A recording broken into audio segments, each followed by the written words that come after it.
बहुमूल्य है। भारतीय लोक कला और भारतीय परंपरा अपने आप में ही बहुत ही गौरवान्वित है। विश्व की सारी परंपराएं अलग और हमारे भारत देश की परंपराएं अलग अलग है। यहाँ की वेशभूषा, यहाँ की भाषा, यहाँ की संस्कृति, यहाँ के संसाधन, यहाँ के पौराणिक बजाने के यंत्र तंत्र, यहाँ के देवी देवता, मतलब आप देखिए लाखों करोड़ों में देवी देवता है। भांति भांति की आप परंपराएं हैं, भांति भांति की वेशभूषा है, भांति भांति के पकवान। भारतीय परंपराओं में राजस्थान की परंपराएं अपनी अग्रणी रखती है और राजस्थान की परंपराओं में भी अलग अलग लोक शैलियाँ, लोक प्रचलन, लोक किस्से, लोक मुहावरे, जैसे कि यहाँ मेवाड़ का प्रसिद्ध गौरी नृत्य, इसी प्रकार से रावण हत्था पे बजाने वाले अलग अलग कम्युनिटी के अलग अलग प्रकार के संसाधन है जो बजाते हैं। कई ढोलक, कई तबला, कई प्रकार की ऐसी कलाएं हैं जिनसे हम परिचित नहीं है। कई कठपुतलियाँ खेल, कई प्रकार के हास्य कलाएं, शिल्प कलाएं और भांति भांति की यहाँ पर परंपराओं का जो है अवशेष यहाँ उदयपुर की इस मेवाड़ की धरती पर देखने को मिलता है। यहाँ की लोक कलाओं का सबसे बड़ा केंद्र शिल्प ग्राम है और शिल्प ग्राम में आए दिन कुछ न कुछ रंगारंग कार्यक्रम होते रहते हैं। यहाँ पर लोक संस्कृति और लोक परंपराएं और लोक हितों के लिए, लोक कल्याण के लिए उन नाट्य क्रम का भी आयोजन होता है, जहाँ जिसके माध्यम से देश और दुनिया बहुत कुछ समझ सके, सीख सके। इसलिए हमारे इस भारत देश को भांति भांति की दोरा वाली जो धरती है वो कहा जाता है, मरुधरा कहा जाता है, शिल्प कला का केंद्र कहा जाता है और एकता का प्रतीक, अखंडता का प्रतीक, इसको किसी की नज़र न लगे ऐसा देश है हमारा। बहुत सारे सुंदर गाने इसमें बन चुके हैं, एक से बनकर एक आज भी गाने बनाए जा रहे हैं। उदयपुर की ये झीलों पर, उदयपुर की नदियों पर, उदयपुर की प्रगति के ऊपर भी बहुत ही सुंदर चित्रण जो है दुनिया ने किया है। यहाँ के राजा महाराजाओं का, रानियों का और यहाँ तक कि सेनापतियों का और छोटे से छोटे सैनिकों का भी एक बड़ा महत्व देखा जाता है। और उदयपुर की मेवाड़ की वह धरती है जहाँ हर समाज को प्रतिनिधित्व मिलता है। आइए हम मिलते हैं बाबूजी से। क्या नाम है आपका? क्या नाम है? मेरा नाम काशीराम है। काशीराम जी आगे के लगाओ। काशीराम जी नायक। काशीराम जी नायक है और रावण हत्था बजाते। कहाँ के रहने वाले हैं? मैं श्री माधोपुर सिक्कर डिस्ट्रिक्ट। सवाई माधोपुर, श्री माधोपुर से रहने वाले हैं और सिक्कर के रहने वाले हैं, सिक्कर जिले के रहने वाले हैं। और कला ये ऑटोमेटिक आप घर पे ही सीख जाते हैं? हाँ, हमारा खानदानी काम है आप। इसके अलावा और क्या क्या बजाते हैं? ऑर्गन वगैरह बजा लेते हैं। ऑर्गन भी बजाते, सत्संग में भी बजाते हैं? हाँ, सारे ढोलक वगैरह ये वो सब बजा ही देते हैं। आज भी सैकड़ों वर्षों के बाद जहाँ भारत आधुनिक हो गया है, बड़े बड़े डीजे आ गए, फिर भी आज इसको सुनना लोग पसंद करते हैं। क्या है इसमें? ये तो असली, इसमें कोई रोमांटिक वैसा नहीं है, मतलब सेल लगा, बैटरी लगा, कुछ भी नहीं है इसमें।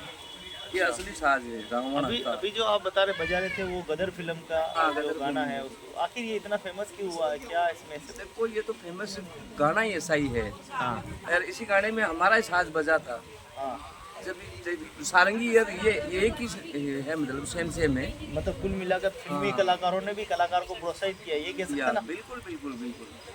यानी भारत की इस भूमि के ऊपर कलाकारों को प्रोत्साहित करने में यहाँ राजनेताओं का हुआ, कलाकारों का हुआ, अन्य जो लोग हैं उन सबकी भागीदारी रही है। बिल्कुल सभी की भागीदारी। आज रावण हत्था लोग पसंद करते हैं, रावण हत्था देखते ही लोग रुक जाते हैं, चलो अच्छा सा बजाएंगे, हम इसका आनंद लेंगे, तो एक अच्छी शैली है। तो देखिए भारतीय परंपराओं में एक बात बताती, जो कलाकार है आज उनकी स्थिति कैसी है? क्या उनके संसाधन हैं?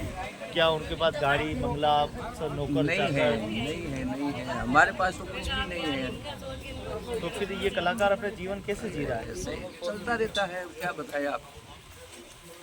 आखिर सरकार साथ नहीं दे रही है, बात तो ये है ना। साथ देते तो सब कुछ होता है। क्या सरकार ने कलाकारों के लिए जहां वो इस तरह से सेवाएं दे रहे हैं, वो दुनिया को आईना दिखाते हैं, लेकिन कलाकार का सुना है मैंने कि जैसे कागज लगाओ, फार्म लगाओ, आपको जोधपुर से पैसा मिलेगा, हर कलाकार को मिलेगा। हमने सब काम किया, खाता नंबर भेजा, जैसे आधार भेजा, सभी मतलब लगाया, मगर हमको कुछ नहीं मिला।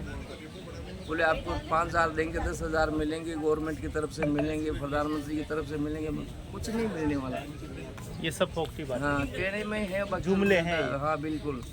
यहाँ उदयपुर में हमने हजारों कई आदमी ने फार्म लगाया था, कोई ढोलक वाला है, कोई हारमोनियम वाला है, कोई रावण हत्थे वाला है, हमने भी तो लगाया था, 5, 7, 10 ने लगाया, पर कोई मजेदारी नहीं मिली। आज भी सरकार के ऐसे कई केंद्र हैं जहाँ पर परमानेंट भी लगाया जा सकता है, आपको नहीं लगता? नहीं लगाया है, यही तो बात है, परमानेंट की भी सुनते हैं, मगर मैंने सुना वो लालू प्रसाद वाली घटना है, जब कालबेलिया को फिक्स कर दिया था उन्होंने। तो एक जगह कर दिया तो क्या हुए, हाँ, सभी जगह होना चाहिए ना। सब जगह होना चाहिए। अब कलाकार तो आपको हर जगह मिलेगा, हाँ तो है नहीं कि कहीं मिलेगा नहीं। आप कहीं भी जाओ, राजस्थान के बाहर भी जाओगे तो कलाकार तो मिलेगा।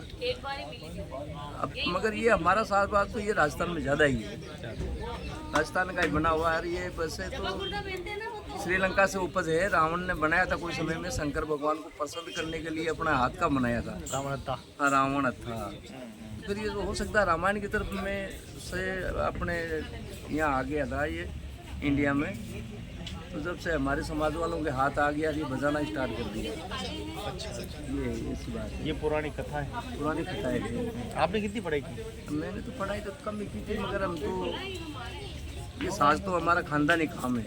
और बच्चे कितने पढ़ते हैं? बच्चे तो अभी एक तो जैसे मतलब 10वीं में पढ़ रहा है, एक BA की परीक्षा दे रहा है। मतलब हम एक कदम आगे बढ़े तो ये बच्चे आने 4 कदम आगे निकले।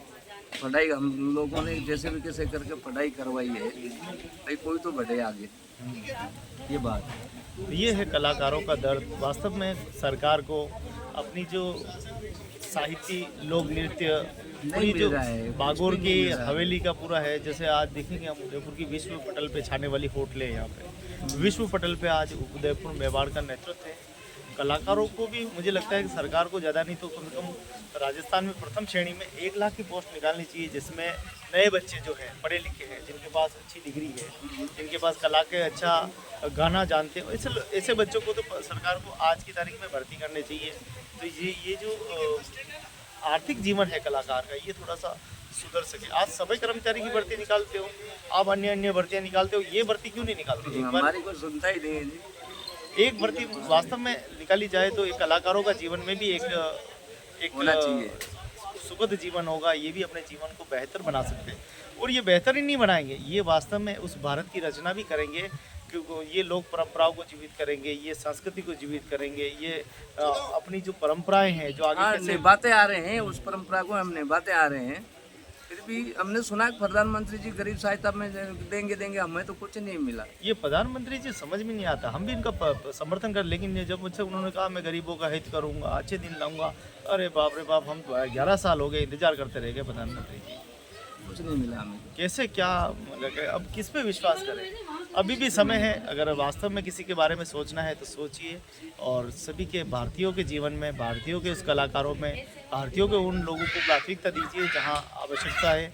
और देश और दुनिया में एक से बढ़कर एक कलाकार है। कलाकारों को भी प्रोत्साहित करें, अच्छे लोगों को प्रोत्साहित करें, ताकि भारत के सर्वांगीण विकास में सब भागीदारी निभा सकें। अच्छे पुलिस बल के तैनात करें, अच्छे जो फौज में जो जा रहे हैं वो भी अच्छे करें, और एक भ्रष्टाचार मुक्त इस देश को बनाएं, और आने वाला सुखद और भारत की ये सभ्यता लोग दुनिया से देखने के लिए यहाँ आते हैं। तो हम चाहते हैं कि पूरा विश्व एक दिन जिस प्रकार से आज नाच कर रहा है और भी युगों युगों तक नाच करता रहे, और लोक संस्कृति, लोक परंपराएं हम इनको निभाते रहें और आगे चलते रहें। बहुत अच्छी बात हुई, बहुत बहुत धन्यवाद आपका। आशा है कि सरकार हमारे पे विचार करेगी, कलाकारों के हित में, कलाकारों के जीवन के लिए और आने वाले भविष्य को सुरक्षित करने के लिए कोई न कोई उचित निर्णय लेगी, ऐसा हमें विश्वास है।